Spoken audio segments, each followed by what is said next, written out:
what's up, guys? Welcome back to the Supes channel. My name is Supes Ramos, and on this channel I am to entertain, inform, and inspire using the topic of discussion as always, which is superheroes. So guys, this is officially our last video of 2023. 2023 has been a year, a lot of ups and downs for superhero fans, and now as we look forward to 2024, we got some exciting things on the way. However, 2024, I'm going to label that as the calm before the storm that is 2025.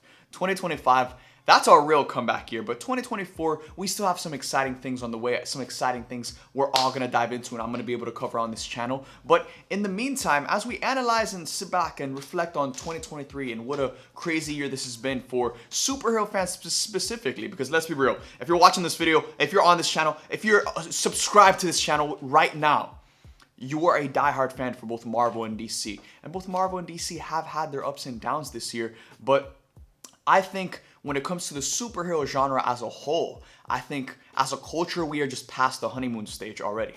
And that's both a good thing and a bad thing. It's a bad thing because it means that we've been getting superhero related projects that don't uphold the standard that we're used to seeing from the genre.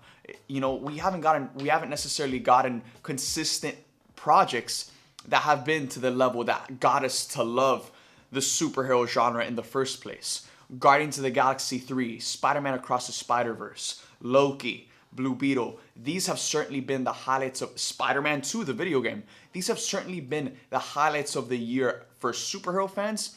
But now on the flip side of things, the reason why this is also a good thing and we're past the honeymoon stage as a culture on the superhero genre is because as fans of film and stories in general, you know, this provides us the opportunity to find joy in other forms of media and in other genres. You know, for me, some of my favorite films, actually, I would say probably my top 5 favorite films of this year aren't even superhero films. I mean, we got films like Oppenheimer, Godzilla Minus One, The Iron Claw. The Iron Claw just came out in theaters recently. It is fantastic. It's in my top 3 favorite films of the year. Go check it out if you can. But now that we're in this stage where the superhero genre is in a very delicate position, 2025 is going to be a massive year for the genre itself just because we have so many projects coming from both Marvel and DC. Now looking forward to 2024, honestly, both DC and the MCU have 2 films coming out. DC, we have Joker 2, and then on the Marvel side of things, we have Deadpool 3, which this is going to be the movie that has to save Marvel. Straight up. Marvel has faced so many problems over the past few years. This year alone, you know, so much has come out on just all of the fires and drama and stuff going on behind the scenes. So now as we look forward to 2024, Deadpool 3 isn't a film they can mess up. Just to put it simple, the stakes for this film are way too high and you can't mess this up like a Quantumania, like you can't treat this like a regular Marvel film. This is No Way Home level.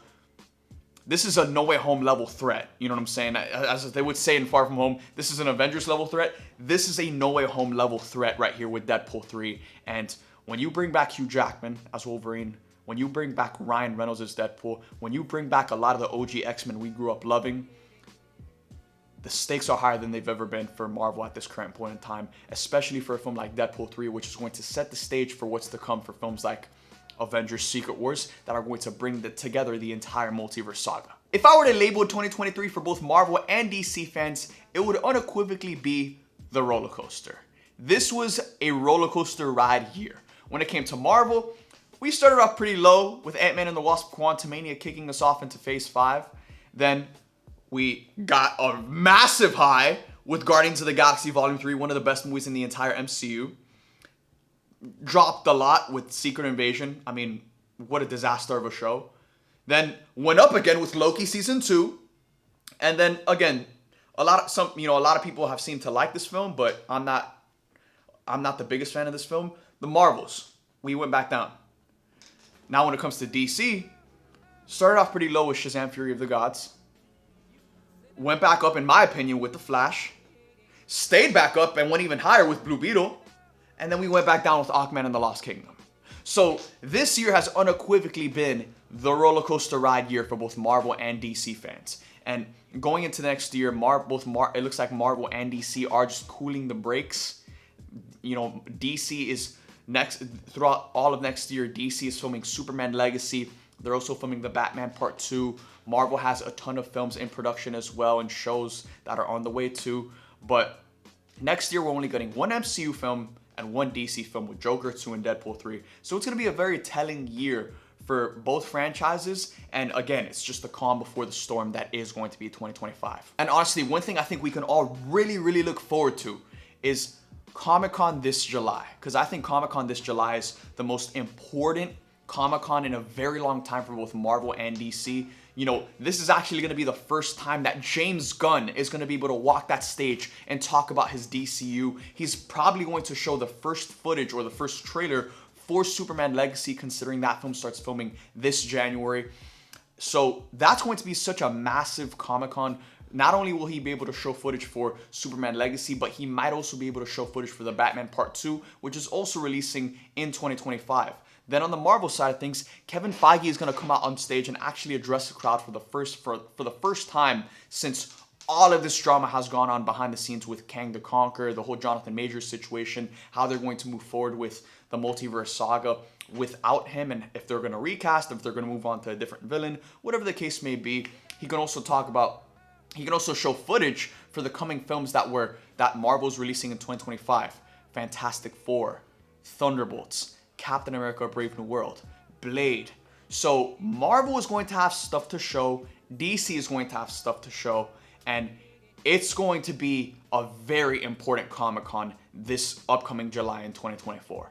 And even though it does feel like we have gotten past that honeymoon stage as a culture when it comes to the superhero genre, I think it's in a great stage right now. And let me tell you why. Because I think right now both DC and Marvel are both in a position where they have realized that just because we're DC and Marvel, we can't put out a project and it'll be successful. This ain't 2019, 2018 anymore. No, both Marvel and DC are going to have to work to craft projects that are worthy of the praise that, you know, someone like Marvel Studios used to get back in 2018, 2019. They were untouchable. Every single one of their films was hitting $1 billion in their sleep, and now they're not in that stage anymore. They can't just put out a random Disney Plus show on this random character and have it be mediocre. No, if you're gonna put out a show, have it be like Loki, where that was a show that, you know, tackled, I guess, one of Marvel's supporting characters, but it elevated him to a position where he's the best written character in the entire MCU. That's the level of care you have to tackle with every single one of these projects. And that goes for both Marvel and DC. With DC, I'm really excited because James Gunn is someone who has proven to just show so much love and care for every single one of the characters that he deals with, whether it's the Guardians of the Galaxy and that beautiful trilogy that he did with Marvel, or whether it's the Suicide Squad that he did with DC, which is one of the best DC Extended Universe films. Now as we move forward, he's tackling the biggest superhero of all time, the biggest character in all of fiction, Superman. You guys see, I got my Superman statue, I got all of my Superman gear. I still have my Henry Cavill posters all over my room because this is my favorite character of all time. And James Gunn, again, in a similar way to Deadpool 3, when it comes to Superman Legacy, they're actually in a more elevated way than Deadpool 3. I would say that Superman Legacy, there has never been a superhero film that has had more pressure on its shoulders to be great than Superman Legacy. But I trust James Gunn. I trust the people involved. And man, woo! I know we're looking forward to 2024 next year, but shit, 2025 gonna be crazy. Every single time I press play on this camera, I'm just filled with so much joy that I get to do this and I get to talk about all of this stuff with you guys. We're a freaking family, man. We're gonna experience the highs, the lows. We're gonna go through all of it together. As Steve Rogers once said, what if we lose? We'll do that together too. And that's what we're doing, man. We're going through all of the highs and lows together. And, you know, that's all a perspective, right? What is a low? What is a high?